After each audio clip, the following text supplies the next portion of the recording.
સૌથી પહેલાં તો એક ટેકનિકલ સેટઅપ લઈ લઈએ, કારણ કે જો આજના દિવસે આપણને બજારની અંદર એક ઉઠાપટક તો થોડી જોવા મળી રહી છે. 14,200ની નીચે નિફ્ટી જાય છે, પરંતુ ફરી પાછો રિકવર થઈ રહ્યો છે. બેંક નિફ્ટીમાં એક મોટો ઘટાડો આજના દિવસે આપણને આવતો જોવા મળી રહ્યો છે. કિરણજી, ખાસ હવે નેક્સ્ટ વીક માટે કયા લેવલ્સને વોચઆઉટ કરીને જવા? કારણ કે જો આ અઠવાડિયે પણ આપણને 24,500ની નજીકથી જ થોડું એક રિજેક્શન આવતું જોવા મળ્યું છે. Good afternoon everyone. So overall અગર માર્કેટના આપણે સ્ટ્રક્ચરની વાત કરીએ તો એક સારી રેલી પછી માર્કેટ એક નાની રેન્જની અંદર કન્સોલિડેટ થઈ રહ્યું છે. આપણે મંડેના દિવસે પણ વાત કરી હતી જ્યારે માર્કેટ એક ગેપ ડાઉન ઓપનિંગ દેખાડી રહ્યું હતું કે ઓવરઓલ ઉપરમાં 24,300 થી 24,500 એક રેઝિસ્ટન્સ ઝોન છે અને નીચેમાં ઇમિડિયેટ લેવલ ઉપર 23,800 થી 23,900 યા તો 24,200 પોઈન્ટ છે, એનો એક્યુમ્યુલેશન ઝોન છે. કોઈ પણ ડીપ અગર 23,800 સુધી આવે તો ત્યાં તમે બાય કરી શકો છો અને ઉપરમાં 23,300, 23,400, 23,500 ત્યાં તમે પ્રોફિટ બુક કરવું જોઈએ. તો છેલ્લા એક વીકથી માર્કેટ આ રેન્જની અંદર છે. નીચેથી આપણને એક સારો ઉછાળો જોવા મળ્યો. ગઈકાલે આપણે જોયું કે 23,480 સુધીના હાઈસ, ત્યાંથી આજે ગેપ ડાઉન ઓપનિંગ સવારે થી લઈને અત્યાર સુધી આપણો શો ચાલુ થયો ત્યાં સુધી એક માર્કેટમાં સેલિંગ પ્રેશર હતું, પરંતુ હવે આપણે જોઈ રહ્યા છીએ છેલ્લી 15 મિનિટમાં યા તો 5 મિનિટમાં ઇન્ડેક્સમાં એક સારો ઉછાળો આવ્યો છે. તો અગેન 24,100 થી લઈ 24,000ના લેવલ બાઇંગ ઝોન રહેશે નેક્સ્ટ વીક માટે, યા તો ઇનફેક્ટ અત્યાર માટે પણ. જો હવે 24,000નું લેવલ બ્રેક નથી થતું તો આપણે ફરીથી ઉપરમાં 24,300 થી 24,500 વચ્ચે આવી શકશું. સો એક રેન્જ જે છે 24,000 24,100 વચ્ચે તમે લોંગ કરીને જાઓ, 24,000ની નીચેનો સ્ટોપ લોસ રાખો અને ઉપરમાં 24,400 24,500 વચ્ચે પ્રોફિટ બુક કરો. બેંક નિફ્ટીની વાત કરું તો બેંક નિફ્ટીમાં 55,300ની આજુબાજુ અત્યારે ટ્રેડિંગ કરી રહ્યું છે. જે રીતે આપણે મંડે વાત કરી હતી કે 54,300ના લેવલ જો બ્રેક નહીં થાય તો પછી ત્યાંથી એક સારી રિકવરી આપણને જોવા મળશે. અને આપણે જોયું કે એક નાનું એવું કરેક્શન આપણે ચોક્કસ જ જોયું. 54,300 સુધી 220 કે 221ની આજુબાજુના લો બનાવ્યા અને ત્યાંથી એક રિકવરી આવી. હવે ઓવરઓલ 55,000 એક સાયકોલોજીકલ યા તો રાઉન્ડિંગ સપોર્ટ છે. મંથલી એક્સપાયરીના હિસાબથી પણ તમે જોશો તો અહીંયા એક મેક્સિમમ ઓપન ઇન્ટરેસ્ટ આપણને દેખાય છે. સો કોઈ પણ ડીપ આવે, ડીપમાં બાય કરો, 55,000નો એક સ્ટોપ લોસ રાખો. જો 55,000ના લેવલ બ્રેક નથી થતા તો ચાન્સીસ છે આપણને ફરીથી 56,500 થી 57,000 સુધીના લેવલ્સ અહીંયા જોવા મળી શકે એમ છે. તો બંને ઇન્ડાઇસીસમાં બાય ઓન ડિપ્સની રણનીતિ સાથે જ આપણે રહેવાનું રહેશે. તો નિફ્ટી બેંક બંનેમાં ઘટાડે ખરીદીનો વ્યૂ બનતો દેખાઈ રહ્યો છે. નિફ્ટી માટે 24,000ની નીચેનો સ્ટોપ લોસ તમે ધ્યાનમાં રાખો. ટાર્ગેટ ફરી એકવાર 24,500 સુધીના બનતા દેખાઈ શકે છે અને ત્યારબાદ તમારે 24,500ના લેવલ્સની આસપાસ પ્રોફિટ બુક કરવાનું છે. અને બેંક નિફ્ટી માટે પણ 55,000નો સ્ટોપ લોસ, 57,000 સુધીના લેવલ્સ તમને ટાર્ગેટ તરીકે બનતા દેખાઈ શકે છે. તો વ્યૂ પોઝિટિવ બની રહ્યો છે. ઘટાડે ખરીદારી કરીને ચાલી શકો છો.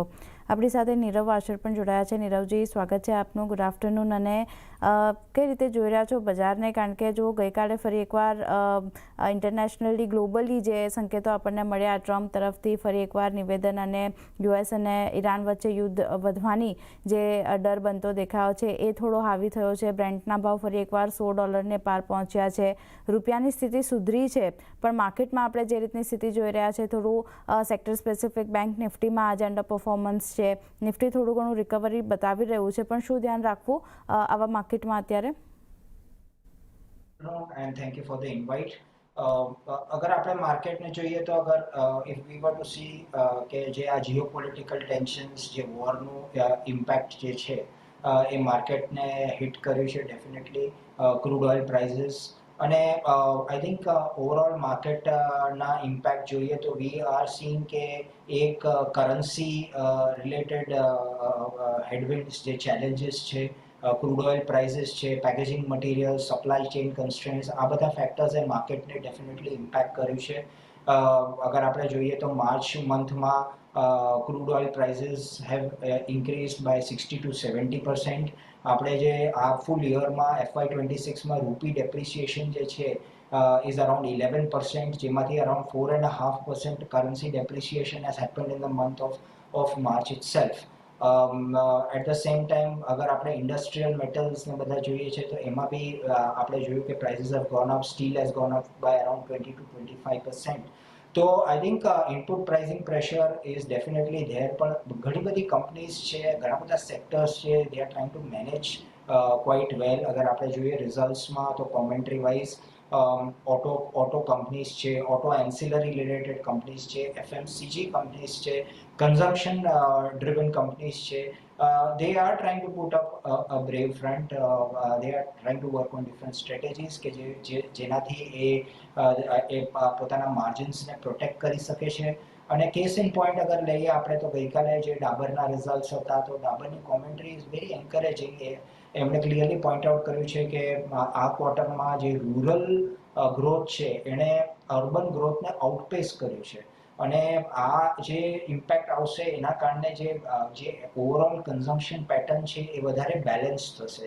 તો આઈ થિંક ઘણા બધા પોઝિટિવ ટેક અવેઝ છે. અગર આપણે આ અર્નિંગ સિઝનને જોઈએ તો ઘણી બધી કંપનીઝ, ઘણા બધા sectors have perform quite well also. જે મેં પોઈન્ટ આઉટ કર્યું, auto ancillaries, even metals have performed quite well. અને આપણે પાવર રિલેટેડ સેક્ટર છે તો across the entire power ecosystem અગર આપણે જોઈએ તો પાવર જનરેશન કંપનીઝ છે, પાવર ટીએનડી છે, આપણે બહુ સ્ટ્રોંગ પરફોર્મન્સ જોઈ છે. અને એક આખી સિન્ક્રનાઇઝડ એફર્ટ આપણે જોઈ રહ્યા છીએ જ્યાં રિન્યુએબલ કેપેસિટીને 2030 સુધી વધારવાની વાત છે. એ રિન્યુએબલ કેપેસિટી વધશે અને એને સિન્ક્રનાઇઝ કરવી પડશે ગ્રીડમાં. તો T and D related spending, T and D modernisation, એના પર ખૂબ કામ થઈ રહ્યું છે.